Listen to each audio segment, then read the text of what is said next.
le système capitaliste a toujours besoin d'esclaves. C'est-à-dire qu'à l'époque du commerce transatlantique où ils envoyaient justement en fait des négriers en Afrique pour charger les esclaves pour les faire travailler dans les différentes plantations, dans les différentes plantations américaines, il faut comprendre en fait que ce mécanisme, c'est-à-dire en fait le commerce transatlantique justement qui puisait des esclaves en Afrique pour les faire travailler dans les plantations américaines n'a pas changé. Donc ils ont juste en fait, si vous voulez, après la pseudo abolition, d'accord, dans les années 1800 aux États-Unis, ils ont juste en fait shifté le mécanisme. Et désormais, ils ont mis en place en fait, si vous voulez, un système qu'ils ont appelé d'immigration pour justement faire remplacer les bateaux par de nouveaux mécanismes d'immigration. Mais ces nouveaux mécanismes d'immigration sont des nouveaux mécanismes qui sont venus remplacer les négriers. Il faut comprendre que en fait, la plupart du temps,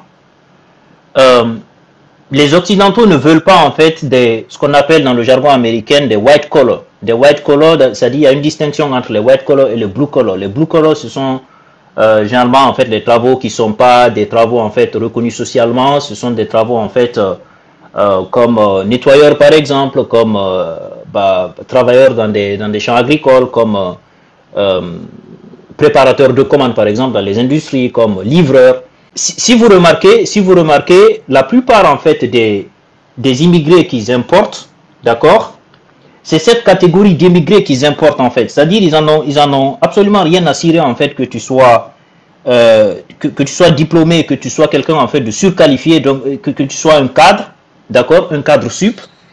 Ce qu'ils veulent, c'est orienter les gens vers ces secteurs-là. Ouais. Alors, il y a d'autres personnes toujours en fait qu'ils prennent pour justement en fait un peu maquiller le tableau, maquiller les chiffres.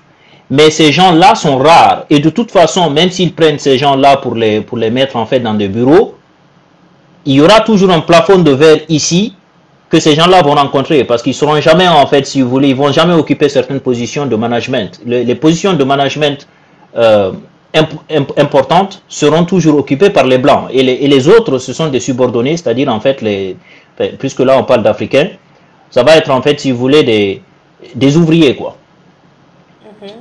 Quand vous remarquez pour les gens en fait qui ont travaillé justement dans les industries, ils vont remarquer que la quasi-totalité, c'est en tout cas pour les gens en fait qui travaillent sur le terrain, donc c'est des Noirs et des Arabes en fait, la quasi-totalité. Bon là je parle d'un point de vue européen, sinon d'un point de vue américain par exemple, ça va être des Noirs et des Hispaniques, d'accord.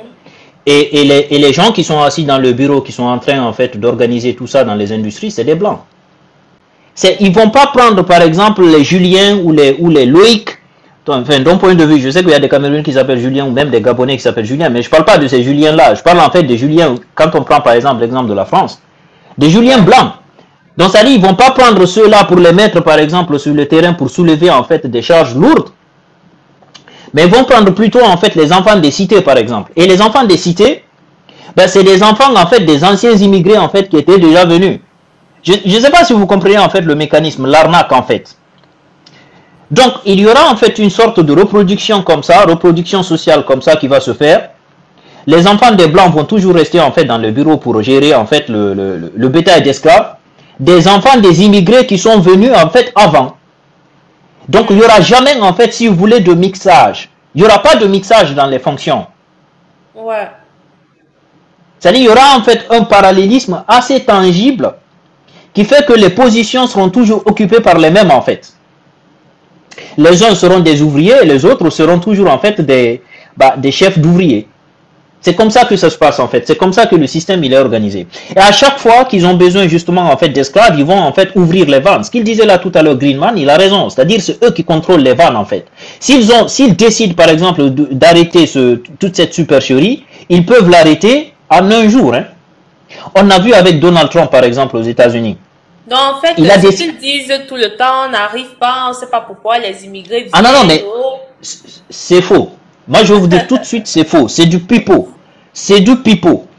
Parce que si ce n'était pas du pipeau, il y a tout à l'heure quelqu'un en fait qui l'a dit, TJS je pense, il a signalé le fait que justement en fait le premier ministre espagnol a fait le déplacement. Et ça on l'a vu dans les médias, il a fait le déplacement au Sénégal et je pense en Gambie aussi pour aller signer en fait des contrats pour importer plus d'esclaves.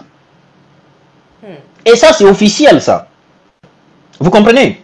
Et vous avez remarqué, par exemple, aussi que la première ministre italienne, Meloni qui est de l'extrême droite, qui avait promis, en fait, qui avait fait campagne sur l'immigration, un peu comme Donald Trump, en fait, qui avait promis qu'elle allait arrêter, en fait, le système d'immigration, elle n'a pas fait. Parce que, en fait, ces gens ont besoin d'esclaves. Vous comprenez? Alors, elle a dit, par exemple, ouais, désormais, j'ai fait un contrat avec, je ne sais pas quel pays, c'est l'Albanie, hein, il me semble, en fait, que comme quoi on a construit désormais un camp de rétention pour migrants et tout ça. Les demandes d'asile vont être étudiées en Albanie avant de les réaffecter dans l'espace européen. Et il en est sorti quoi? Il en est sorti que, apparemment, un juge italien a bloqué la décision. Mais c'est de la supercherie, en fait, tout ça. C'est-à-dire, en fait, ils font genre que ils veulent lutter contre l'immigration clandestine, en fait, entre guillemets, ce qu'ils appellent l'immigration clandestine. Déjà, tout le système immigrationniste, que ce soit en fait ce qu'ils appellent l'immigration clandestine, que ce soit l'immigration légale, tout ça, en fait, c'est un système d'immigration esclavagiste. Vous comprenez? Que ce soit, écoutez bien ce que je vous dis, hein, que ce soit en fait le système d'immigration clandestine avec le système qu'on appelle Bozala, en fait, dans le jargon africain, que ce soit le système légal, où ils font entrer des gens dans des procédures. Tout ça, c'est un système d'immigration. Tout ça, c'est un système esclavagiste, en fait. Est-ce que vous pensez qu'on peut arrêter, on peut empêcher vraiment les frères et sœurs de prendre cette route-là? C'est quasi impossible d'arrêter ça. Moi, je préfère tenir un langage de vérité. C'est quasi impossible de tenir ça. Parce qu'il y a plein de paramètres, en fait, qui entrent en jeu. La plupart des gens, par exemple, vous allez voir, qui sont en Occident, ont des difficultés, n'arrivent pas à combler, comment je vais appeler ça, ils n'arrivent pas à boucler les fins du mois. Mais c'est des gens qui vont quand même rester, en fait, parce que ils ont, en fait, si vous voulez, ils ont peur des stigmates du retour. C'est-à-dire, il faut forcément, en fait, retourner avec quelque chose, en fait. Il faut retourner avec, ils te diront, par exemple, je peux pas retourner comme ça. Le comme ça, là, c'est genre, je peux pas retourner sans argent, en fait. Alors qu'ils se sont pris dans le piège. Ils se sont pris dans le piège, en fait, dans le métro boulot dodo, avec un système qui est mis en place pour les taxer, mais à mort. C'est-à-dire, quel que soit, en fait, quel que soit l'effort qu'ils fournissent pour travailler, ben, c'est un jeu un peu à somme nulle. Parce qu'en fait, à la fin, il va rien rester de toute façon. Parce que le système, il est fait de telle sorte que tu ne puisses pas gagner grand-chose, en fait. Et que même si tu gagnes, en fait, tu laisses tout sur place. Tu laisses tout sur place, en fait. Le système, il est bien pensé, quoi.